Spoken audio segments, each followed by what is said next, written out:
78वां स्वाध्याय मंडल हम प्रारंभ कर रहे हैं।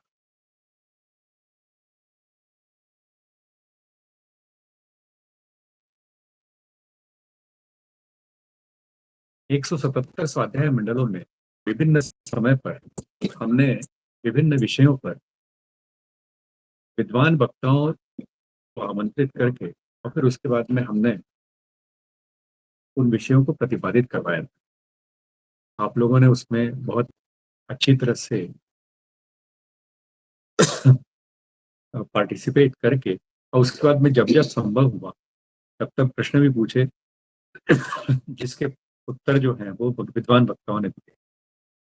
आज ऐसे ही एक विद्वान वक्ता डॉक्टर सदानंद दामोदर सप्रे हमारे बीच में उपस्थित हैं।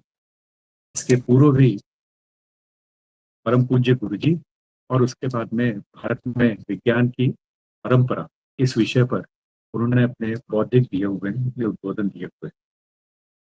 यह हमारे लिए गर्व का विषय है कि वास्तविकता में भारत में ही इस प्रकार के विषयों का प्रतिपादन हुआ है जो कि सर्वसामान्य जनता को, सर्वसामान्य जन को के मन को आंदोलित करते हैं और साथ ही साथ में उनमें आध्यात्मिकता का भाव जगाते हैं। आज का जो गुरु पूजन का कार्यक्रम है, समाज में किस प्रकार से गुरु पूजन हो और साथ ही साथ में सामान्य जन किस प्रकार से के सामान्य जन के उत्थान में गुरु किस प्रकार से सहायक होते हैं, यह वास्तविकता, यह प्रतिपादन हमारे डॉक्टर सदानंद सप्रे करने वाले। माता पर सर्वप्रथम गुरु, पिता उसके बाद, और उसके बाद में जो आध्यात्मिक शिक्षा देने वाले गुरु हैं उसके बाद एक बड़ी रिच परंपरा हमारे बीच में गुरुओं की रही हुई है। सिखों के 10 गुरु, 10 गुरु, फिर उसके बाद में एक जो आदि गुरु हमारे शंकर, फिर उसके बाद में दत्तात्रेय, उनके 20 गुरु। इस प्रकार से एक बहुत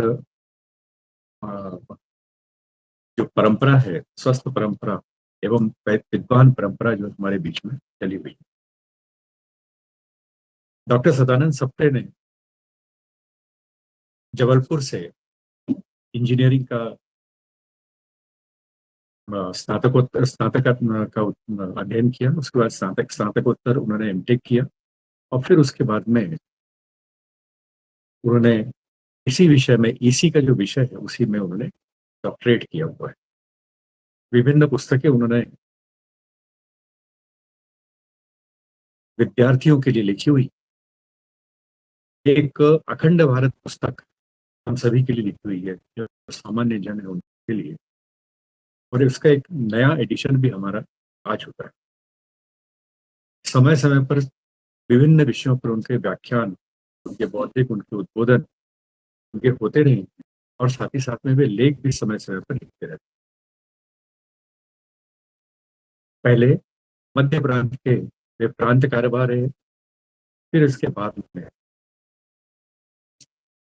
संघ के विदेश विभाग के सह प्रमुख और उसके बाद में प्रज्ञा प्रवाह के राष्ट्रीय संयोजक के रूप में उन्होंने काम किया हुआ है। और उसके बाद अभी प्रज्ञा प्रवाह की केंद्रीय जो समिति है उसके सदस्य, माननीय सदस्य माननीय डॉक्टर सप्रे से मेरा अनुरोध रहेगा कि यह जो हमारा आज का गीत है, जो हमारी भावना दीदी प्रस्तुत करने वाली है, भावना सिंह जी, उसके बाद में कृपया करके गुरु पूजन पर अपना उद्बोधन प्रारंभ करें। जब पूरा हमारा कार्यक्रम, जब इनका वक्तव्य हो जाता है, उसके बाद में आप सभी इसमें यदि कुछ जोड़ना चाहें, कुछ प्रश्न यदि उनसे पूछना चाहें, तो ये प्रश्न जो है इसी गुरु पूजन विषय पर आप उनसे कर सकते हैं। भावना दीदी।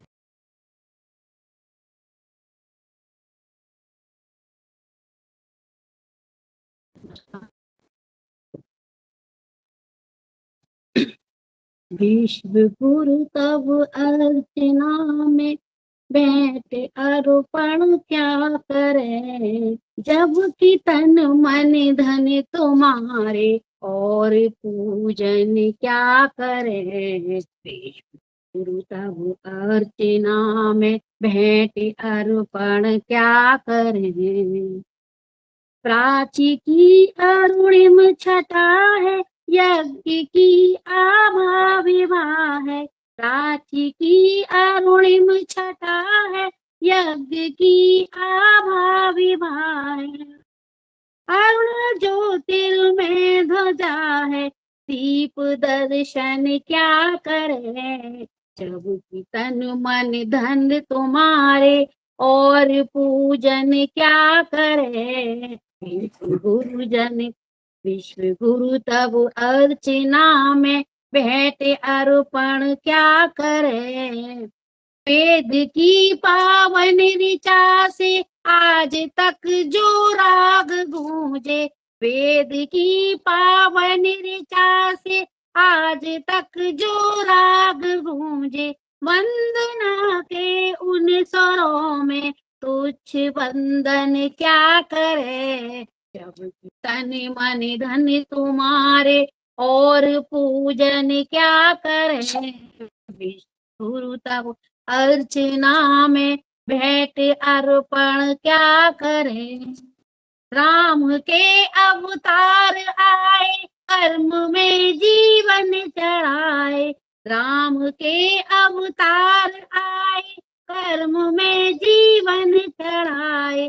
अजर तन तुझको चढ़ाए, और अर्पण क्या करें। जब तन मन धन तुम्हारे, और पूजन क्या करें। गुरु तब अर्चना में भेंट अर्पण क्या करें।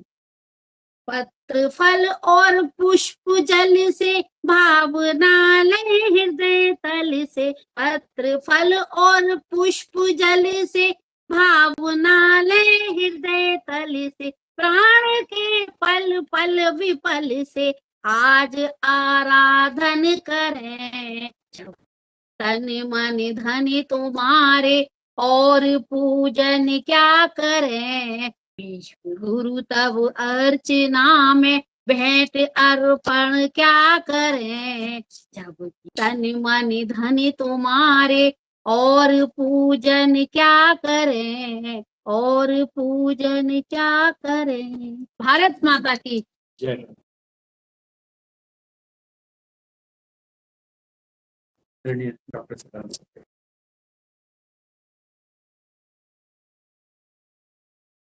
आप सब सभी श्रोताओं को नमस्कार। मेरा सौभाग्य है कि इस निरंतर चलने वाले ज्ञान यज्ञ में सम्मिलित होने का मुझे अवसर मिल जाता है। पहले भी आपके बीच आ चुका हूं, आज भी अवसर मिला है। विषय अलग अलग होते हैं। आज गुरु पूजन, इस विषय पर थोड़ा हम लोग विचार करेंगे। साधारणतः अपन देखते हैं कि मानव और अन्य जो जीव सृष्टि है, इसमें एक मूलभूत अंतर है, और वो ये है कि जो अन्य जीव सृष्टि होती है, ये जो निसर्ग प्रदत्त जो भी उनकी जीवन भर के क्रियाकलाप होते हैं, वे उसी के अनुसार अपना सारा जीवन जीते। निसर्ग ने उनको कुछ जो दिया हुआ है, हर प्राणी को अलग अलग दिया हुआ है, उस हिसाब से ही वे सारा जीवन जीते। केवल मानव एक ऐसा है कि जो निसर्ग प्रदत्त बातों के साथ साथ कुछ अन्य बातें भी उसके जीवन में आती है, वो सीखता है। जो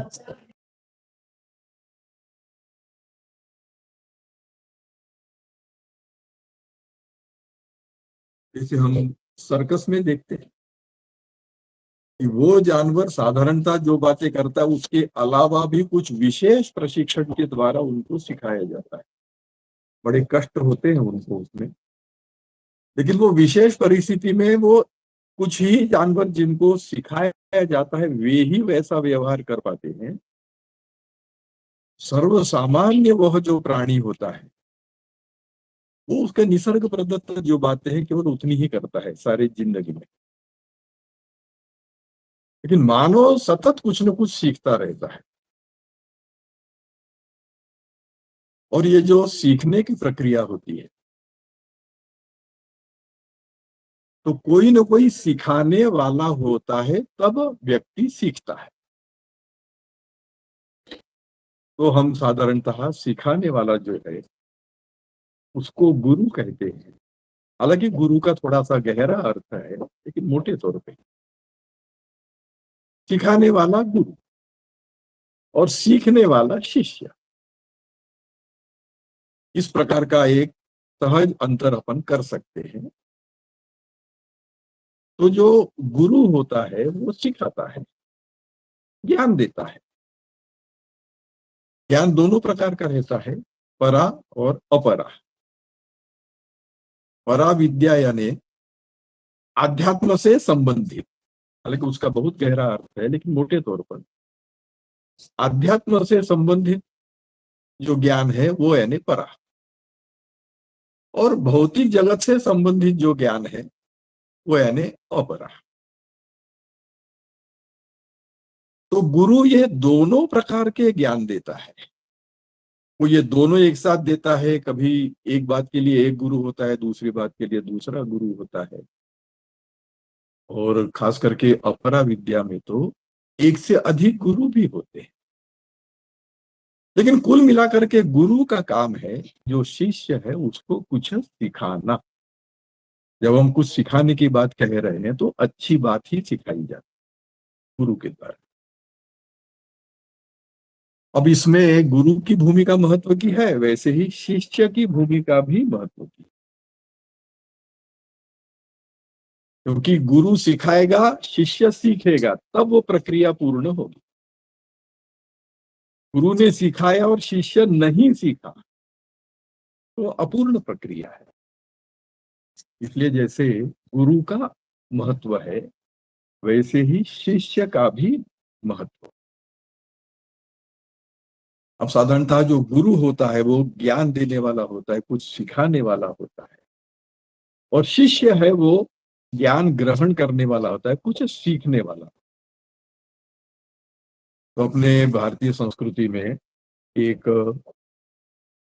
सर्वसामान्य विचार है जो महत्व का है सारे मानव जगत के लिए,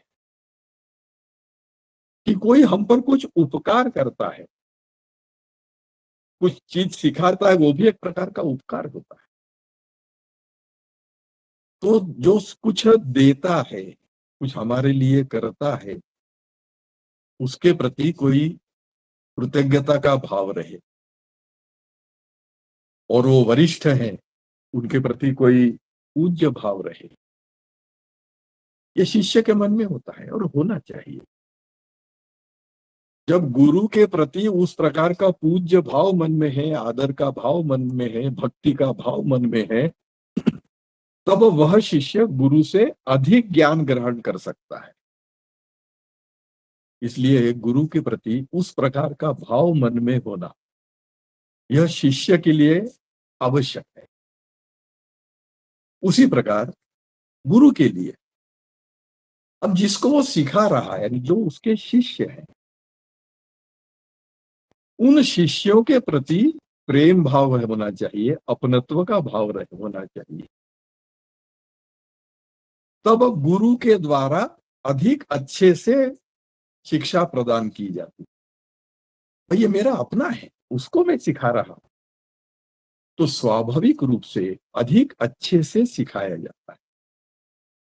तो शिष्य का गुरु के प्रति उस प्रकार का आदर का भाव, पूज्यता का भाव, और गुरु का शिष्य के प्रति उस प्रकार का प्रेम का भाव, अपनत्व का भाव, यह जब होता है तो यह गुरु शिष्य के बीच जो आदान प्रदान होता है वो बहुत अच्छे से संपन्न होता है। अब अपने यहाँ गुरु परंपरा अति प्राचीन है, इसलिए उसके बारे में बहुत विस्तार से बताने की आवश्यकता नहीं। लेकिन गुरु भी कितने प्रकार के रहते हैं। जैसे प्रारंभ प्रास्ताविक में ही अनिल जी ने बताया कि माता पहली गुरु, पिता दूसरा गुरु, फिर बाद में फिर जो लौकिक अर्थ के गुरु है वो आते हैं। इसका अर्थ क्या है कि वो जो माता है, वो जो पिता है, वे भी गुरु के रूप में हैं। अब हर व्यक्ति का कोई ना कोई गुरु होता है, तो जो माता पिता है उनके भी कोई गुरु रहेंगे। इसका अर्थ है कि प्रत्येक व्यक्ति ये दोनों भूमिकाएं निभाता है, केवल एक भूमिका नहीं निभाता। प्रत्येक व्यक्ति एक तरफ वो गुरु भी है, दूसरी तरफ शिष्य भी है। जैसे कोई भी व्यक्ति होता है, व्यक्ति एक है, लेकिन वो किसी का बेटा है, किसी का पिता है, किसी का भाई है। एक व्यक्ति है, लेकिन वो अलग अलग रूपों में उसका जीवन वो व्यतीत करता है। तो वैसे ही हम सर्वसामान्य लोग हैं, हमको भी शिष्य के रूप में भी रहना है और किसी न किसी रूप में गुरु के रूप में भी रहना है। कई बार प्रत्येक व्यक्ति का शिष्य इस रूप में रहना तो हमको स्वीकार्य होता है, मान्य होता है, सर्वसामान्य बात है। लेकिन प्रत्येक व्यक्ति किसी न किसी स्तर पर किसी न किसी गुरु का, किसी न किसी का गुरु है। यह बात कई बार हमको हजम नहीं। अरे हम शिष्य हैं तो गुरु कैसे हो गए, और हम गुरु हैं तो हम शिष्य। गुरु भी कहीं ना कहीं सीखता रहता है, तो वह भी किसी न किसी रूप में शिष्य भी होता है। तो जब गुरु पूजन की बात हम कर रहे हैं, जिसमें गुरु और शिष्य दोनों की भूमिकाएं हैं, हालांकि भूमिकाएं अलग अलग, उन भूमिकाओं की मानसिकता अलग अलग रहती है, लेकिन भूमिकाएं दोनों ही प्रत्येक व्यक्ति को निभानी है। उसे यह समझना पड़ता है कि कब मैं गुरु इस रूप में भूमिका निभा रहा हूं, कब मैं शिष्य इस रूप में भूमिका निभा रहा हूं। जैसे व्यक्ति, मैं पिता इस रूप में कब भूमिका निभा रहा हूं, उसको ध्यान में रहता है। मैं पुत्र इस रूप में कब भूमिका निभा, उसको ध्यान में रहता है। तो अलग अलग प्रकार की भूमिकाएं जैसे एक व्यक्ति निभाता है, वैसे ही गुरु और शिष्य, ये दोनों भूमिकाएं प्रत्येक व्यक्ति को निभानी पड़ती है। क्योंकि गुरु के रूप में जो भूमिका है उसके बारे में साधारणतः हम लोग बहुत विचार करते हैं। इसलिए मेरा प्रयास रहेगा कि जो शिष्य इस रूप में जो भूमिका है उसको थोड़ा सा अधिक विस्तार से आपके सामने रखने का प्रयास करूं। ये जो माता पिता और जिसको हम कहते हैं कि फॉर्मल गुरु, ऑफिशियल गुरु, आजकल शिक्षक भी हो जाते हैं। ठीक है, मोटे तौर पर गुरु शिक्षक समानार्थी मान लिया जाता है, थोड़ा अंतर है लेकिन।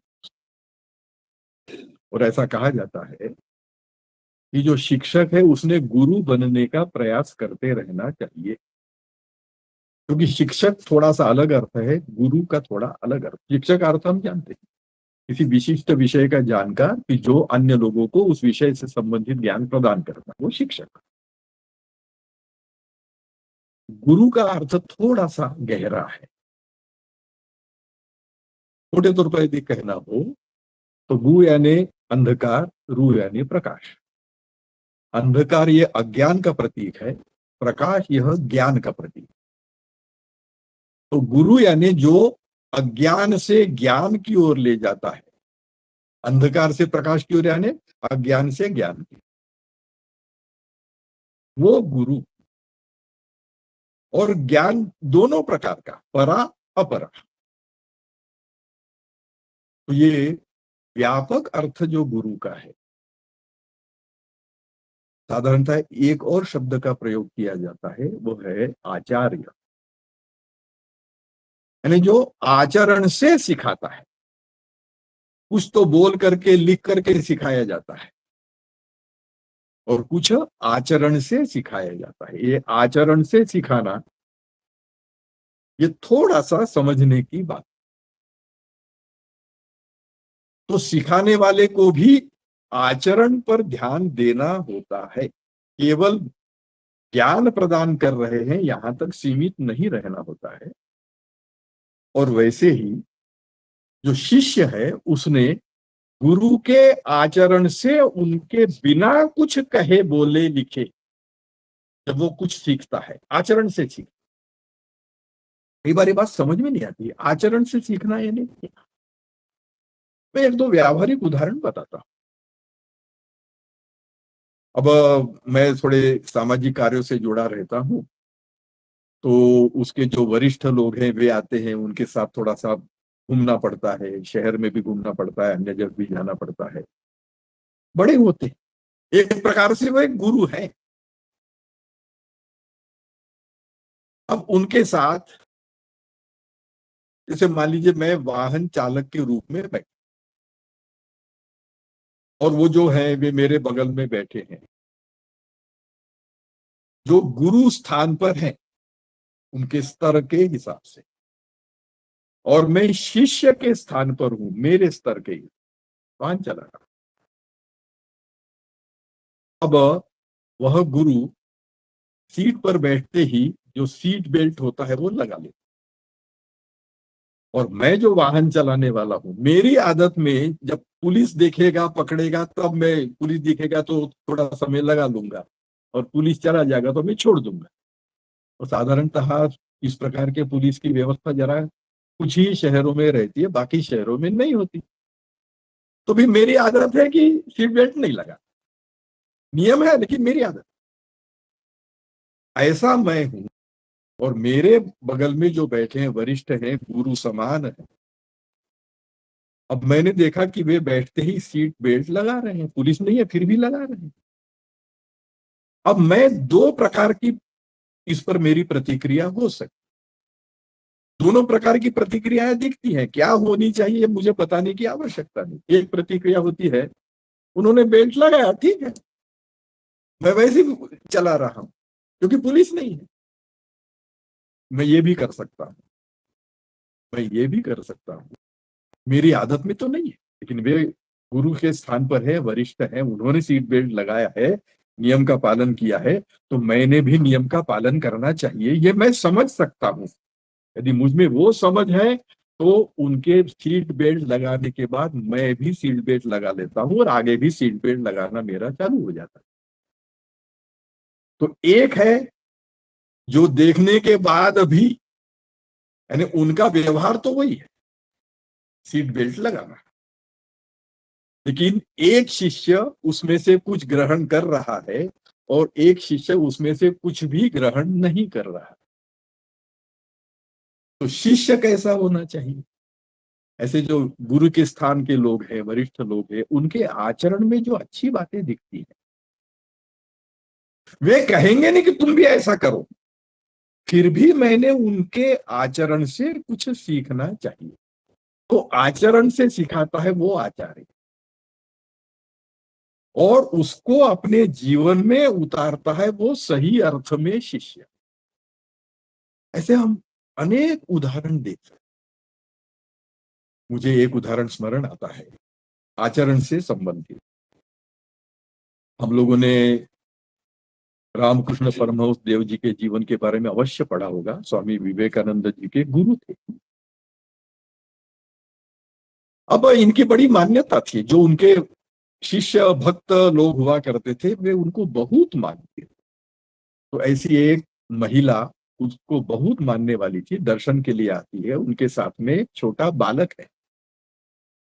तो महिला प्रणाम करती है, बालक भी प्रणाम करता है, और फिर महिला हाथ जोड़ करके गुरु महाराज से कहती है, गुरु महाराज ये मेरे बेटे को गुड़ खाने की बड़ी गंदी आदत, हमेशा गुड़ खाता है, आप कृपया इसको थोड़ा सा समझा दीजिए। तो मेरा कहना तो ये नहीं मानता है, लेकिन आपका कहना ये जरूर मानेगा, तो आप कृपया इसको समझा दीजिए, गुड़ नहीं खाना चाहिए। रामकृष्ण परमहंस देव कहते हैं, माँ वो हर को सबको माँ कहा करते, माँ कल आना। तो ये महिला दूसरे दिन आती है, फिर वही बात होती है, गुरु महाराज फिर कहते हैं माँ कल आना। ऐसे 3-4 बार होता है।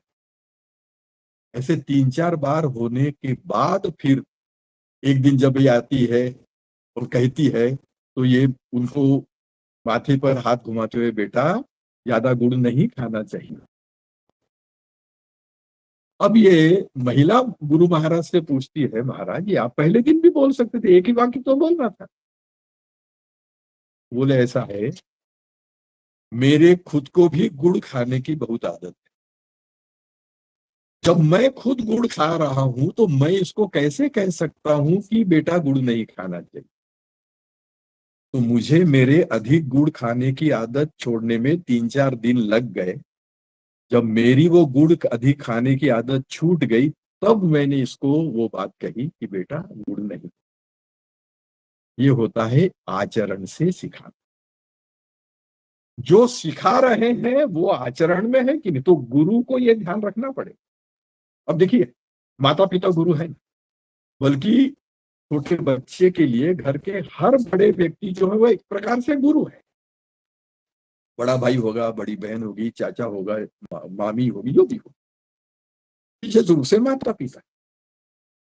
अब ये गुरु इस शिष्य को यानी अपने बेटे बेटी को सिखाता है। सिखाना अपेक्षित है, सिखाना चाहिए, और सिखाता भी है, जिसको हम संस्कार देना कहते, अच्छी आदतें सिखाना कहते हैं। अब अच्छी आदतों में एक आदत है व्यायाम करना, नियमों का पालन करना। अब ये माता पिता को अपने शिष्य को यानी अपने बेटे बेटी को ये बातें सिखानी है। तो गुरु के लिए जो रामकृष्ण परमहंस ने किया था, जब तक मैं गुड़ खाना बंद नहीं करूंगा मैं नहीं बोल सकता, मैं नहीं बोलूंगा। तो जब तक मैं स्वयं व्यायाम नहीं करता हूं, मैं मेरे बेटे बेटी को कैसे कह सकता? जब तक मैं स्वयं नियमों का पालन नहीं करता हूं, मैं स्वयं सत्य वचन करने वाला नहीं हूं, तो मैं वे संस्कार मेरे शिष्य को यानी मेरे बेटे को कैसे दे सकता हूं? हमें से हर एक जो भी गृहस्थ है, साधारणतः माता पिता तो होते ही, अभी अभी शादी हुए उनको छोड़ दीजिए। तो छोटे बच्चे को संस्कार देना हर एक को करना है। हर एक को, हर व्यक्ति को जो माता पिता की भूमिका में है उसको गुरु बनना है। माता प्रथम गुरु कहा है कि नहीं कहा, पिता द्वितीय गुरु कहा है कि नहीं कहा। अब ये जो कन्वेंशनल गुरु होते हैं वे तो अध्ययन से इत्यादि बातों के माध्यम से, व्याख्यान के माध्यम से लिख करके सिखाते हैं, लेकिन माता पिता ये जो गुरु है ये सर्वाधिक अपने बेटे को बेटी को सिखाते हैं अपने आचरण से। तो फिर हमको हमारा आचरण ऐसा रखना होगा कि जो हम हमारे शिष्यों से या हमारे छोटों से अपेक्षा कर रहे हैं, ये हम में से हर एक को करना पड़ेगा, क्योंकि वो हम गुरु की भूमिका है, गुरु की भूमिका है। ऐसे नजरिए से विचार करते हैं तो अपने को ध्यान में आएगा कि हमें स्वयं के जीवन में भी एक अच्छा गुरु बनने के लिए काफी कुछ बातों को बदलना होगा, सावधानी पूर्वक बदलना होगा। अरे ये चल जाता है जी, सदा सत्य बोलना चाहिए, असत्य नहीं बोलना चाहिए, ये सिखाया जाता है, माता पिता सिखाते हैं बेटे को। अब कोई व्यक्ति आ रहा है, पिताजी ने देख लिया कि अरे ये जरा ऐसा व्यक्ति है कि इसको मुझे अवॉइड करना है, तो अंदर के कमरे में चला जाता है और बेटे या बेटी को कहता है वो आएंगे तो बता देना कि पिताजी बाहर गए। अब ये पिता या ये माता अपने शिष्य यानी बेटे बेटी को कुछ अच्छा संस्कार दे सकते हैं क्या? सवाल ही नहीं। तो हर व्यक्ति को गुरु की भूमिका निभानी है, और उसमें खास करके आचार्य के रूप में भूमिका निभानी है, अपने आचरण से सिखाना है। तो फिर हमारा आचरण वैसा हो, इस दिशा के प्रयास पूर्वक अपना जीवन बनाना पड़ेगा कि नहीं बनाना, हर एक को बनाना पड़ेगा। तो सबको गुरु की भूमिका निभानी है। हम केवल शिष्य नहीं रहने वाले, गुरु भी है, शिष्य भी।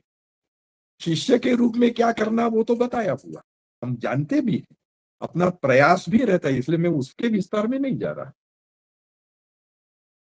तो ऐसे व्यक्तियों के द्वारा कुछ प्रत्यक्ष गुरु और कुछ अप्रत्यक्ष गुरु, एक प्रकार से माता पिता को अप्रत्यक्ष गुरु कह सकते हैं, या जो बड़े लोग हैं उनको अप्रत्यक्ष गुरु कह सकते हैं। और जो प्रत्यक्ष गुरु है। जैसे रामकृष्ण परमहंस देव जी स्वामी विवेकानंद के गुरु, प्रत्यक्ष गुरु, आध्यात्मिक। लेकिन केवल ऐसे बड़े स्तर के व्यक्तियों से ही सीखना होता है क्या? अपने को ध्यान में आएगा, ऐसा नहीं। अपनी संस्कृति में जो कुछ बातें हैं उसको थोड़ा सा हम समझते हुए उनकी ओर देखने का प्रयास करेंगे तो हमको बहुत सारे बातें ध्यान में आएंगे। जैसे व्यायाम की बात आई थी, उसमें आसन आते। अब हम आसनों के नाम ही याद कर ले, अधिकांश लोगों को नाम तो पता रहते, आसन भले ही न कर पाए, नाम मालूम है। आजकल थोड़ा सा पद्धति है तो आसन करने की भी प्रवृत्ति बढ़ रही है, बहुत अच्छी बात है। नाम तो मालूम रहते, अपन आसनों के नाम देखेंगे तो अपने को ध्यान में आएगा कितने सारे आसन किसी प्राणी पर है या किसी पक्षी पर है। मयूरासन है कि नहीं, गोमुखासन है कि नहीं। इसका अर्थ क्या है? ये जो प्राणी है, पक्षी है, इनसे कुछ न कुछ सीखना, जो विशेष बात है। बकासन होता है, बगुले में एक विशेष बात है, वो मैंने अपने जीवन में ना, बगला नहीं सिखाएगा। अब ये देखने वाला यानी जो शिष्य है उसकी यदि ये दृष्टि है कि कोई बताकर सिखाता है, कोई बिना बताए सिखाता है, तो बगलों को पता नहीं है, लेकिन कोई बिना बताए सिखाता है तो बगलों को पता भी नहीं है, लेकिन एकाग्रता का गुण बगलों से सीखा जाता। तो जो विद्यार्थी के लक्षण बताए जाते हैं, श्वान निद्रा बकोध्यायम। अब ये क्या है? श्वान निद्रा, कैसी निद्रा कैसी होनी चाहिए? सतर्क होनी चाहिए। ऐसे सोए हैं कि भूकंप आ जाए तो भी नहीं उठ रहे, ऐसा थोड़ी होना चाहिए। सतर्क होना चाहिए, खास करके जब विद्यार्थी इस रूप में है, और हम जीवन भर विद्यार्थी तो हैं ही। तो ये जो गुण है, जानवरों से, मछली से कोई गुण लेना, बगले से कोई गुण लेना, व्याघ्र से कोई गुण लेना, बिल्ली से कोई गुण लेना, तो ये गुणग्राहकता होनी चाहिए, वो दृष्टि होनी चाहिए। और ये चीज उसमें है, मेरे में कैसे आएगी, ये प्रवृत्ति होनी चाहिए। शिष्य ये होता है। तो केवल जो घोषित गुरु है उसी का बताया हुआ सीखना, यहां तक शिष्य सीमित नहीं रहता है। तो प्राणी, केवल प्राणी पक्षियों से सीखते हैं क्या? जरा थोड़ा सा गहराई में जाकर के विचार करेंगे, इस नजरिए से विचार करेंगे। दत्त भगवान का नाम आया, दत्त भगवान के 24 गुरु। उन देखेंगे कि इन 24 गुरुओं के नाम हम कुछ लोगों को पता होंगे, कुछ को पता नहीं होंगे, पता लगा ले। अधिकांश को मालूम रहता है, सारे के सारे 24 नहीं मालूम तो भी कुछ तो मालूम ही रहे। ये कौन गुरु है इनके? ये घोषित गुरु है क्या? तो कुछ प्राणी उनके गुरु हैं, कुछ पक्षी उनके गुरु हैं, केवल सजीव सृष्टि ही उनकी गुरु है क्या? निर्जीव सृष्टि जिसे हम कहते हैं, वो निर्जीव सृष्टि, पृथ्वी उनकी गुरु है, सूर्य उनका गुरु है, पवन उनका गुरु है, जल उनका गुरु है, समुद्र उनका गुरु है, चंद्रमा उनका गुरु है। क्या अर्थ है इसका? कि इन चीजों में, अब ये चंद्रमा नहीं सिखाने वाला कि मेरे जैसे शीतल बनो, लेकिन ये अनुभव करते हैं कि भाई चंद्रमा है, उसकी शीतलता मेरे में आनी चाहिए। तो मैं चंद्रमा को गुरु मान लिया, तो दत्त भगवान ने चंद्रमा को गुरु मान लिया। सूर्य जैसा तेज मेरे में होना चाहिए, तो सूर्य को गुरु मान लिया। जितने प्राणी उन्होंने गुरु माने हुए अपन देखेंगे, उनमें कोई ना कोई विशेष बात है जिसके लिए उनको गुरु ये शिष्य की विशेषता है कि वो ऐसे को गुरु मान करके उसे उसके कहे बगैर खुद उनसे ज्ञान प्राप्त कर रहा है। तो शिष्य को स्वयं होकर ज्ञान प्राप्त करना, यहां तक ही सीमित है क्या शिष्य की भूमिका? यानी ये सब ऐसे लोग हैं कि जो खुद बोलते नहीं, लेकिन बोलने वाले मानव हैं। मानवों में मैं जिस स्थिति में हूं, मैं जिस अवस्था में हूं, जिस आयु का हूं, जिस योग्यता का हूं, उससे नीचे के स्तर के भी मानव हैं। अब मैं गुरु के रूप में यदि मुझे सीखना है, मानवों से भी सीखना है, या प्राणी इत्यादि से सीख रहे हैं, मानवों से भी सीखना है, तो मेरी प्रवृत्ति क्या रहती है कि मैं जो मुझसे बड़े हैं उनसे कुछ सीखूं। ये स्वाभाविक है, होना ही चाहिए। लेकिन केवल यहीं तक सीमित रहना है क्या? तो केवल मेरे जैसे या मेरे से बेहतर उन्हीं से सीखना ऐसा नहीं है।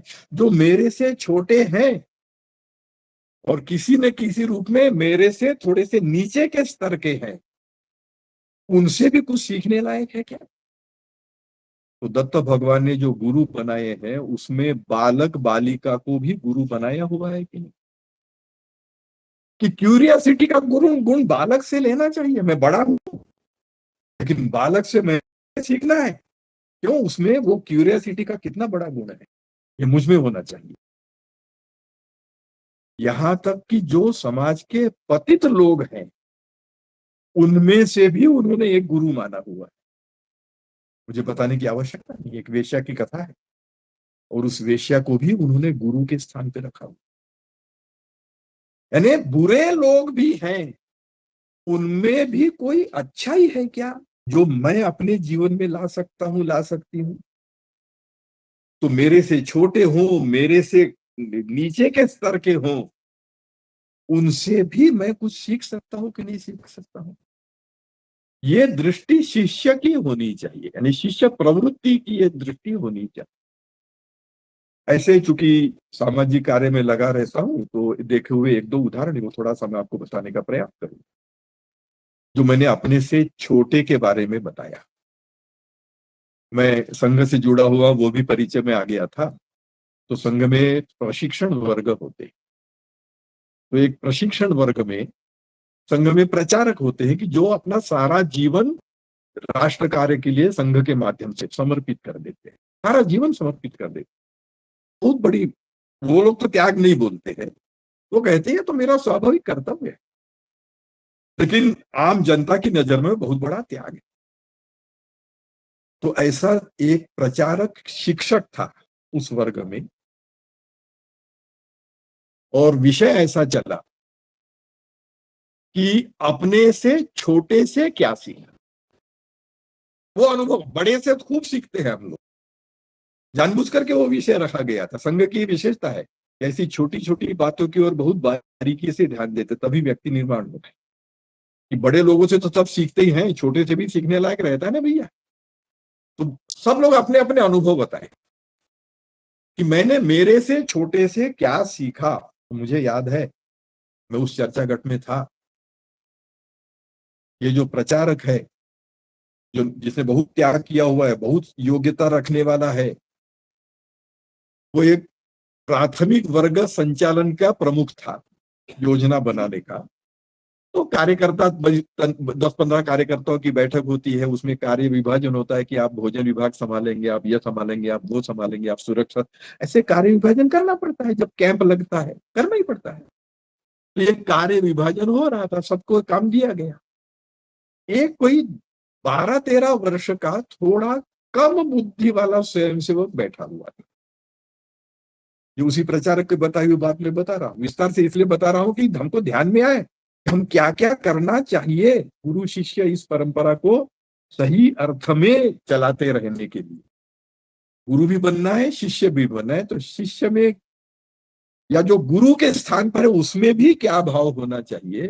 वो बताता है कि वो चूंकि थोड़ा सा कम बुद्धि वाला था, तो वो मुझे लगता था कि ये किसी काम का नहीं, इसलिए उसको कोई काम नहीं दिया। लेकिन वो बाद में बोलता है भाई साहब मेरे लिए कोई काम नहीं, मुझे भी कुछ काम बताइए। ये बोले मैं सोच रहा था इसको क्या काम बताऊंगा, ये किसी काम का नहीं है।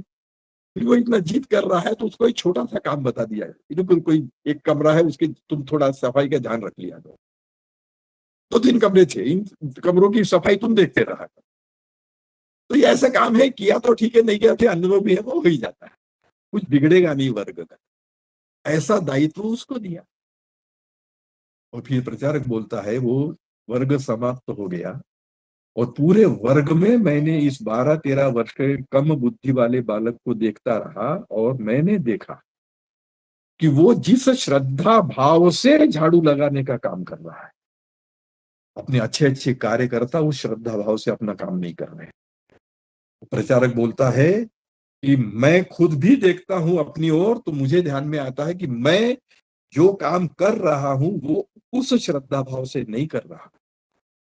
और मुझे अच्छे से याद है, कई वर्ष बीत गए लेकिन कुछ प्रसंग अपन भूलते नहीं है। वो प्रचारक जब ये बता रहा था कि श्रद्धा भाव से दिया हुआ काम करना, ये मैंने उस 12-13 वर्ष के कम बुद्धि बालक से सीखा है।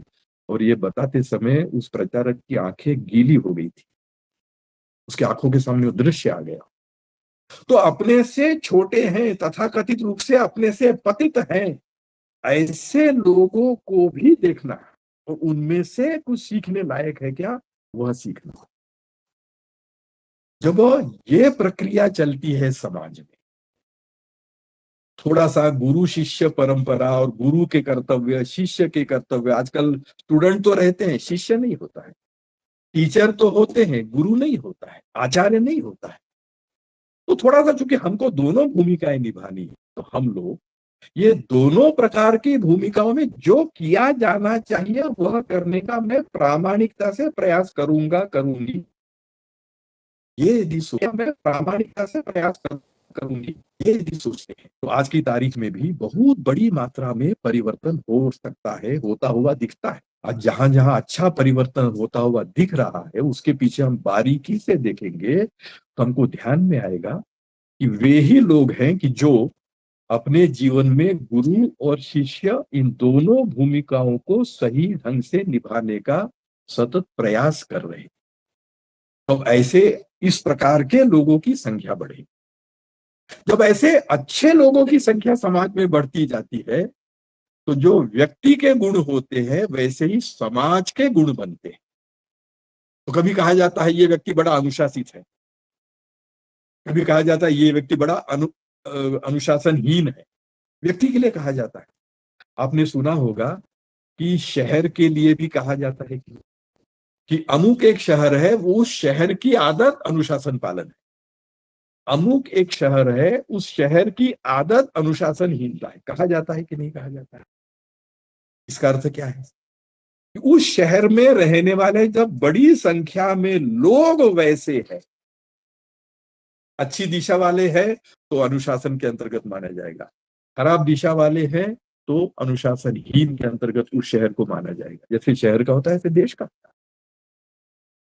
कि देश के ज्यादा से ज्यादा लोग जब जैसे होने चाहिए वैसे हैं, और वो होने के लिए प्रत्येक व्यक्ति को गुरु और शिष्य ये दोनों भूमिकाएं सही ढंग से निभाना आवश्यक होता है। हम लोग जानते हैं, कहते भी हैं, उल्लेख भी करते हैं कि भारत कभी विश्व गुरु था। शब्द का प्रयोग है भी उसमें। और जो देश के लिए काम करने वाले लोग हैं उनका ये स्वप्न रहता है कि देश को पुनश्च विश्व गुरु के सिंहासन पर आरूढ़ करेंगे, भारत माता को फिर से विश्व गुरु बनाएंगे। तो था और बनाएंगे। तो था तो क्यों था? केवल कोई राजा है, कोई महापुरुष हो, कोई साधु सन्यासी, केवल उनके कारण से नहीं। भारत का सर्वसामान्य व्यक्ति उस प्रकार के गुण संपदा लिए हुए था जो गुरु और शिष्य ये दोनों की ध्यान रखते हुए।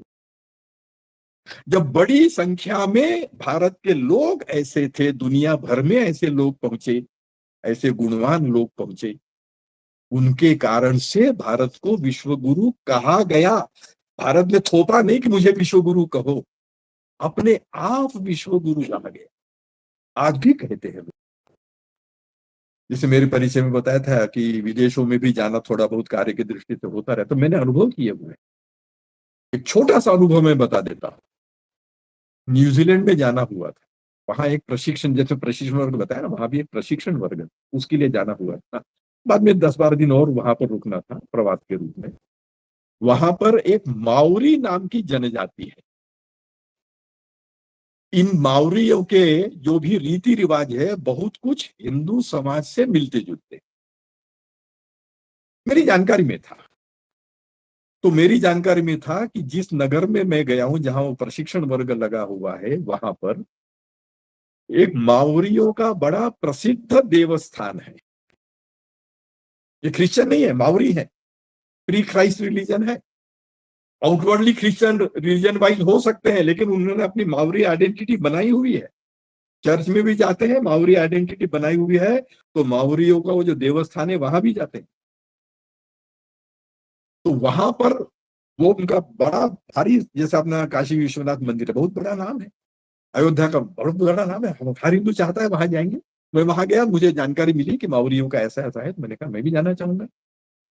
संयोग से जब गया तो उस दिन वो संडे क्लोज, मंडे क्लोज, जो भी अपनी पद्धति रहती है, वो देवस्थान भी एक दिन बंद रहता, वो बंद वाला दिन था। तो जो वहां का जो चौकीदार था उसको बताया गया कि ये भारत से आए हुए हैं, देखना चाहते हैं।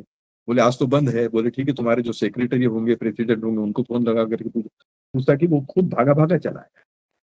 उसने वो दरवाजा खुला है उस दिन। बाद में मुझे पता लगा, किसी दूसरे ने बताया कि छुट्टी वाले दिन, जो घोषित छुट्टी का दिन है, वो छुट्टी वाला दिन पहली बार ये मंदिर खुला है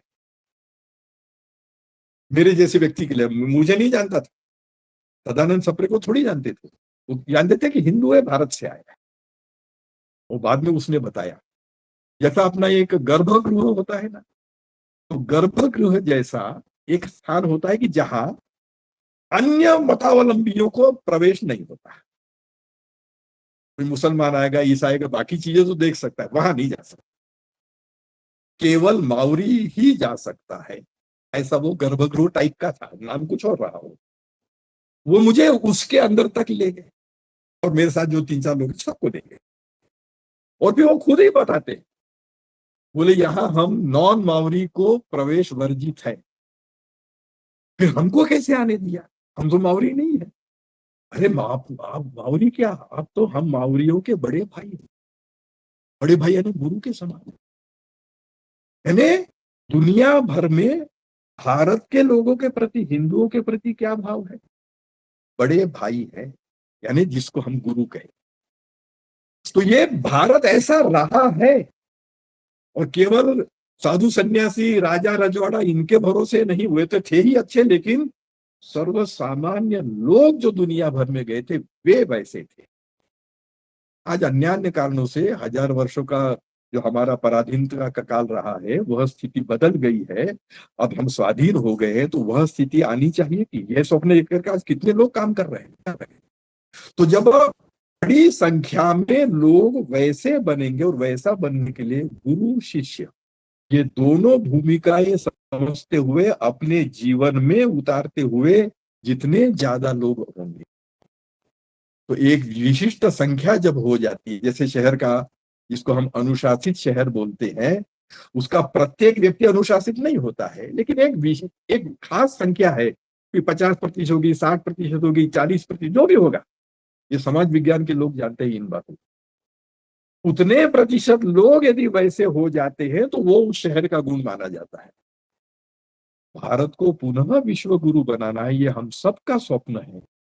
इसको यदि साकार करना है, तो हम जैसे सर्वसामान्य माने जाने वाले लोगों ने गुरु और शिष्य ये दोनों भूमिका यदि व्यवस्थित रूप से निभाते हैं, और ऐसे लोगों की संख्या जब बढ़ेगी और एक विशिष्ट संख्या तक पहुंचेंगे, तो निश्चित रूप से भारत फिर से विश्व गुरु होगा। तो ये गुरु पूजन के अवसर पर यह गुरु और शिष्य दोनों भूमिकाओं का विषय है। हम जितना अच्छे से समझेंगे और अपने आचरण में उतारते जाएंगे, और फिर अपने प्रभाव क्षेत्र के लोगों को उस दिशा में जाने के थोड़ी सी प्रेरणा दे सकते हैं, तो धीरे धीरे यह जो सब लोगों का स्वप्न है कि भारत ऊंचा उठना चाहिए, विश्व गुरु बनना चाहिए, वह शीघ्रातिशीघ्र साकार होगा। और उसमें से हम में से उस प्रकार का काम करने वाले लोगों को यह आत्मिक समाधान रहेगा कि भारत जो फिर से विश्व गुरु बना है या विश्व गुरु बनने की दिशा में अग्रसर है, उसमें मेरी भी कोई ना कोई छोटी सी भूमिका है। ऐसा समाधान हम सब लोगों को मिले, यह मंगल कामना इस गुरु पूजन के पावन अवसर पर करते हुए मैं अपनी वाणी को विराम देता हूँ। सबको नमस्कार।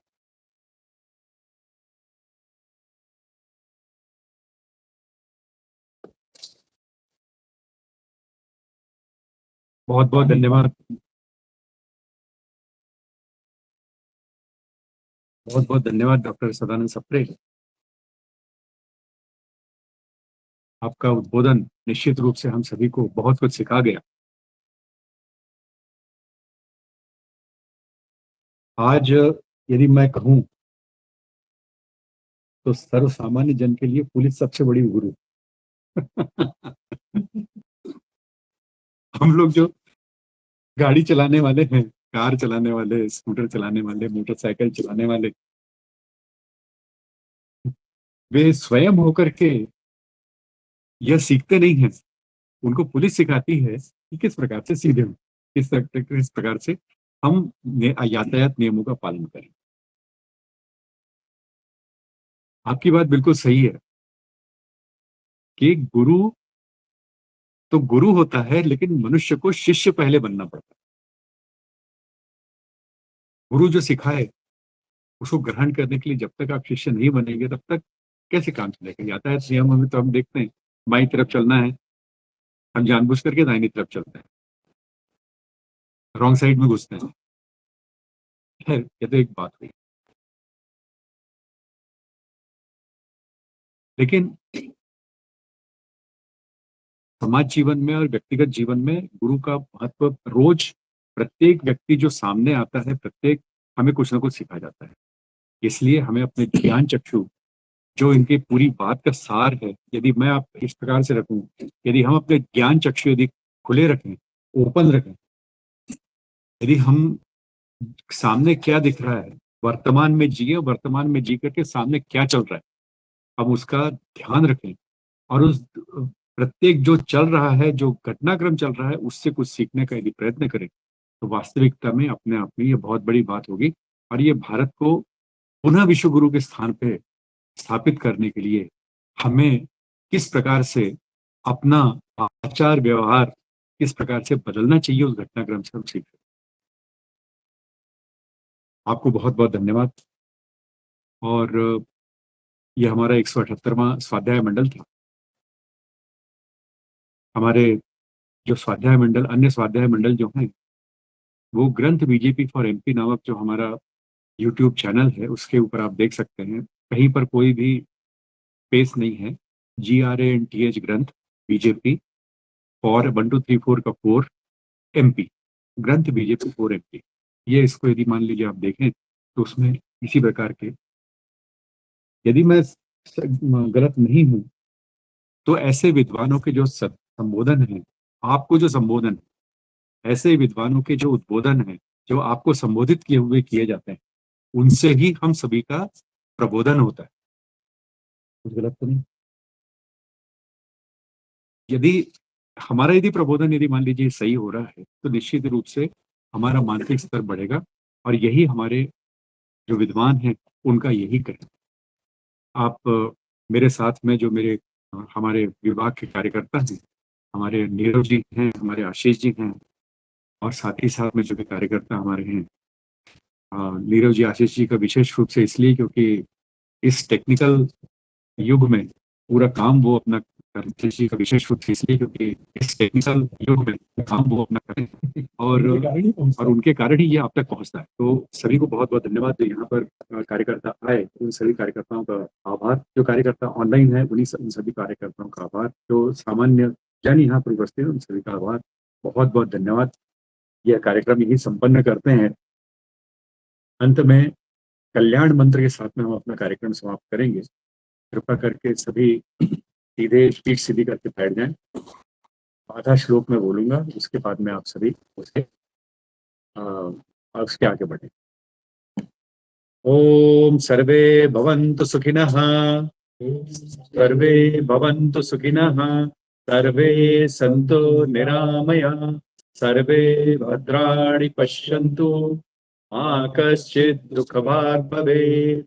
ओम शांति शांति शांति। जय श्री राम, भारत माता की जय। जय श्री राम, भारत माता की जय। भाई साहब।